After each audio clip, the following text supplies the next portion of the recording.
جس دن کی رات آ گئی وہ دن اچھا تھا، اور جس رات پر دن طلوع ہوا وہ رات اچھی تھی۔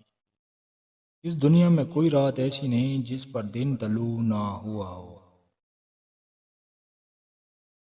وجود گھوڑا ہے اور روح اس کی سوار۔ گھوڑا لاغر نہیں ہونا چاہیے کہ روح بیچاری پریشان ہو جائے، اور گھوڑا خود سر نہ ہو کہ روح کو گرا کر چلا جائے۔ تنکے کو بھی حقیر نہ سمجھو، ورنہ وہ تمہاری آنکھ میں پڑ جائے گا۔ سکون آپ کے علاوہ جگہ کا نام نہیں ہے، اس جگہ کے اندر خوش ہونے کا نام ہے۔ وہ شخص جو اپنے آپ کو ماحول سے بلند سمجھتا ہے سکون نہیں پائے گا،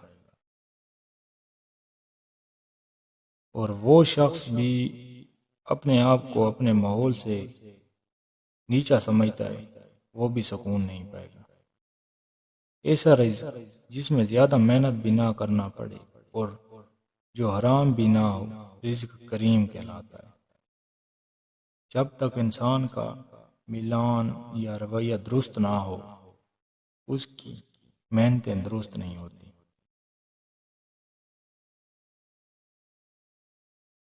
اگر تیرے باپ کی شادی ہو گئی ہے تو تیری بھی ہو جائے گی، اور تیرے بچے کی بھی ہو جائے گی۔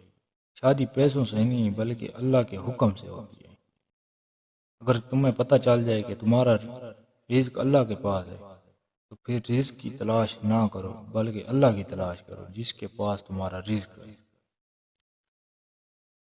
مذہب ماضی کی آسانی کی طرف لے جاتا ہے، اور سائنس مستقبل کی پیچیدگیوں کی طرف۔ اس کا حل یہ ہے کہ آپ سائنس سے آسانی حاصل کرتے جاؤ اور مذہب سے رجوع کرتے جاؤ۔ جہاں دو راستے ہوتے ہیں وہاں سوچ آتی ہے۔ جس آدمی کے پاس راستہ ہی ایک ہو اسے سوچنے کی ضرورت ہی کوئی نہیں۔ جب آپ کی زندگی سکون بخش ہو جائے گی تو آپ کو خود بخود سکون ملنا شروع ہو جائے گا۔ بے سکونی تمنا کا نام ہے۔ جب تمنا تابع فرمان الہی ہو جائے تو سکون شروع ہو جاتا ہے۔